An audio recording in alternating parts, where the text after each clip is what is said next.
जिस लड़की को भाजपा के अपने नेता ने सिर काट कर लाने पर 1 करोड़ रुपए का इनाम देने की बात कही थी, आज वही लड़की भाजपा को समर्थन देने जा रही है। सवाल ये नहीं है कि सायनी घोष ने पाला बदला, सवाल ये है किसने किसको झुकाया। कल तक जो गालियां दे रहे थे वो आज तालियां बजाने को मजबूर हैं, और जो कल तक मां काली की धरती बचाने की कसमें खा रहे थे वो आज उसी काबा मदीना वाले गाने को गुनगुनाने वाली के साथ खड़े होने जा रहे हैं। ये कहानी सिर्फ एक सांसद की नहीं है, ये कहानी है सत्ता की उस भूख की जो विचारधारा को निगल जाती है। नमस्कार, मैं हूँ सुशील गिरीश और आप देख रहे हैं हमारा खास शो रायगिरी 7 टीवी भारत पर। आज की स्टोरी बंगाल की राजनीति से है, लेकिन इसका असर सीधा दिल्ली तक जा रहा है। टीएमसी में बड़ी बगावत हो गई है और इस बगावत के केंद्र में है अभिनेत्री से नेता बनी सांसद सायनी घोष। लेकिन कहानी यही खत्म नहीं होती है। आम आदमी पार्टी के सांसद संजय सिंह ने इस पूरे मामले में भाजपा पर सीधा और तीखा हमला बोला है। चलिए पूरी बात सिलसिलेवार तरीके से समझते हैं। बात शुरू होती है दिल्ली में हुई एक प्रेस वार्ता से। आम आदमी पार्टी के सांसद संजय सिंह पत्रकारों के सामने आए और उन्होंने कहा, कल तक जो लोग सायनी घोष को गालियां देते थे अब वही लोग सायनी घोष के नारे लगाएंगे। संजय सिंह का आरोप था कि भाजपा ईडी और सीबीआई जैसी एजेंसियों का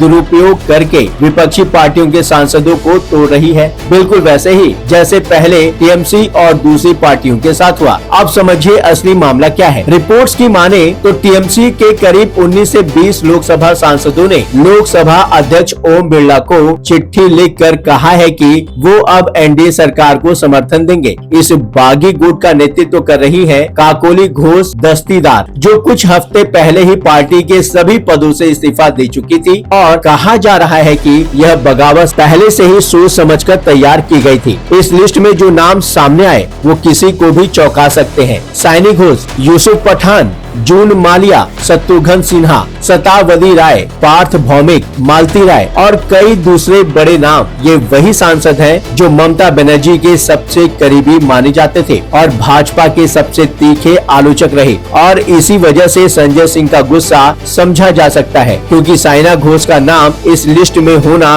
खुद एक बड़ा झटका है। अब सबसे बड़ा सवाल ये है, सायना घोष अचानक बागी क्यों बन गई? इसे समझने के लिए हमें थोड़ा पीछे जाना होगा। 2021 के बंगाल चुनाव प्रचार के दौरान सायनी घोष ने एक गाना गाया, मेरे दिल में काबा और आंखों में मदीना। इस गाने को लेकर खूब विवाद हुआ। तब उत्तर प्रदेश के मुख्यमंत्री योगी आदित्यनाथ ने बंगाल की धरती पर काबा नहीं बनने देंगे कहकर पलटवार किया था। और संजय सिंह का दावा है कि भाजपा के एक नेता ने तो यहाँ तक कह दिया था कि जो सायनी घोष का सिर काट कर लाएगा उसे 1 करोड़ रुपए का इनाम मिलेगा। यहाँ एक बात साफ कर देना जरूरी है, यह दावा खुद संजय सिंह का आरोप है। किस भाजपा नेता ने यह बयान दिया, कब दिया, इसकी स्वतंत्र रूप से पुष्टि अब तक सामने नहीं आई है, इसलिए इसे हम एक आरोप के तौर पर ही दर्ज कर रहे हैं, स्थापित सच के तौर पर नहीं। लेकिन असली विश्लेषण यहीं से शुरू होता है। संजय सिंह का तर्क है, जो पार्टी कल तक सायना घोष के खिलाफ इतनी तीखी भाषा बोल रही थी, अगर वो आज उन्हीं का समर्थन ले रही है तो यह दिखता है कि राजनीति में विचारधारा से बड़ी चीज सत्ता का गणित होता है। दूसरी तरफ की कहानी भी समझना जरूरी है। खुद बागी सांसदों ने अपनी वजह भी बताई। बागी गुट की एक सांसद शर्मिला सरकार ने कहा कि